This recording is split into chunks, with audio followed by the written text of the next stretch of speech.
ነት ክቡር በመሆኑ በፈቃደኝነት ሙያውን በመቀላቀላችሁ ኩራት ሊሰማችሁ ይገባል ሲሉ በደብረ ታቦር ከተማ ለዘማች ወጣቶች በተደረገ የሽኝት ስነ ስርዓት ላይ በክብር እንግድነት የተገኙት የብሔራዊ ጀግኖች አምባ አማካሪ ብርጋዴር ጄኔራል ካሳዬ ጨመዳ ተናገሩ።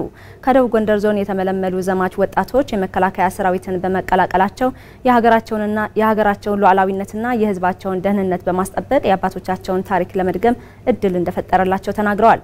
የሚሰጣቸውን ወታደራዊ ስልጠና በአግባቡ በመውሰድም የሀገር አለኝታነታቸውን እንደሚያረጋግጡ የዞኑ ዋና አስተዳዳሪ አቶ ቀለመወርቅ ምህረት ያሳስበዋል። በቀለ ተሾመ ዝርዝር አዘጋጅቷል።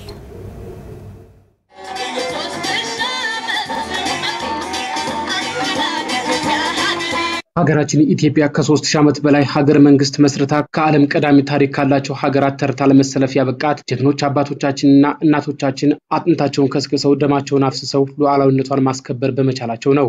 ዛሬም ሀገራችን ጥላቶቿ ከውስጥም ከውጭም ቢበዙም ማህፀነ ለምለምናትና ጥቃቷን የማይወዱ ጀግኖች ልጆቿ የመከላከያ ሰራዊትን እየተቀላቀሉ ይገኛሉ። ተመስገን ተስፋዬና ታድሏል ተስፋዬ ይባላሉ። የላይ ጋይንት ወረዳ ነዋሪ ናቸው። አሸባሪው የተነጎራሪ ኃይል በአካባቢያቸው መጥቶ ለማየትም ለመስማትም የሚቀፍ በደሎችን ሲፈጽም በአይናቸው ተመልክተዋል። በዚህም ስሜታቸው የተነካው ወንድማማቾቹ መከላከያ ሰራዊትን በመቀላቀል ይህን የሽብር ቡድንን ማጥፋትና ቀጣይም የሀገራቸውን ሉዓላዊነት ለማረጋገጥ ወስነው ተመዘገቡ። አሁን የሚሰጣቸውን ስልጠና በአግባቡ ወስደው ተልዕኳቸውን ለመወጣት መዘጋጀታቸውን ተናግረዋል።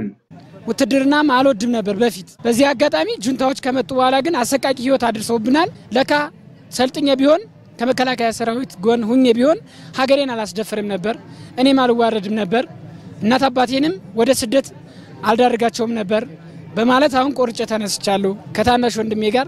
እኔ ሁሉም በቃ ፕሪውን ዝግጁ ነኝ። ሁሉንም ለመውሰድ በቂ ስልጠና ወስጄ ሀገሬን በታማኝነት ለማገልገል ወደ ኋላ አልልም። ሌሎች ወጣቶች መከላከያን በመቀላቀል የሀገራቸውን ሉዓላዊነትና የህዝባቸውን ሰላም በማስጠበቅ የአባቶቻችን ታሪክ መድገም እንደሚገባ መልመል ወታደሮቹ ተናግረዋል። ጀግንነትን ወደፊት ብለን ተነስተን ሁላችንም በቆራጥነት ሀገራችን ማስከበር አለብን። ጀግንነት ማስመዝገብ አለበት። እንደ አባቶቻችን ቅድማቶቻችን በገጀራ ነው ተዋግቷ እናት ሀገራችን ያስረከሙን። ስለዚህ ምንድነው የምለው ወጣቱ ማህበረሰብ ቆምሮ አስቦ እዛ ሲጠጣ ሲያጨስ ሲቅም የሚውለው ወጣት ሐሳቡን በመቀየር ወደዚህ ጆይን እንዲያረግ ጥሬን አስተላልፋለሁ። ሴቶች ለሀገራቸው ተነሳሽነት እኩል ነን በማለት ከወንዶች ከጓደኞቻችን ከወንድሞቻችን ጎን በመሆን ሰራዊትን ሆነን ሰልጠነን መጠበቅ ሀገራችን ያስፈልጋል ማለት ነው። የሚሰጣቸውን ስልጠና በአግባቡ በመወጣት ተልዕኳቸውን በተገቢው መልኩ እንዲወጡም የደቡብ ጎንደር ዞን ዋና አስተዳዳሪ አቶ ቀለመወርቅ ምህረት አሳስበዋል። ስለሆነም በማሰልጠኛ ውስጥ የሚሰጣችሁን የትኛውንም ስልጠና በብቃት ለመወጣት ራሳችሁ ማዘጋጀት ይኖርባችኋል። ይሄን ያደረጋችሁ እንደሆነ ማንንም የማይበግራችሁ ተራራው የማይፈትናችሁ ራው ጥሙ የማይበግራችሁ ጀግኖች ትሆናላችሁ። በመከላከያ ውስጥ እጅግ ከፍተኛ ድርሻ ይኖራችኋል። በቀጣይ አገራችሁና ህዝባችሁን የምታኮሩ ይሆናል። ወንድሞቻችሁ ከጎናችሁ ነው ያለነው። አሁን ያላችሁን ሙያዊ ፍቅር በተግባር ለማዋል ስልጠናውን በአግባቡ መውሰድ ይገባችኋል ያሉት የብሔራዊ ጀግኖች አምባ አማካሪ ብርጋዴር ጄኔራል ካሳዬ ጨመዳም ክቡር ወደሆነው ሙያ በመግባታችሁም ኩራት ሊሰማችሁ ይገባል ብለዋል። አሁን ስሜት ነው ያላችሁ፣ ፈቃደኝነት ነው ያላችሁ። ነገ ማሰልጠኛ ውስጥ ትገባላችሁ።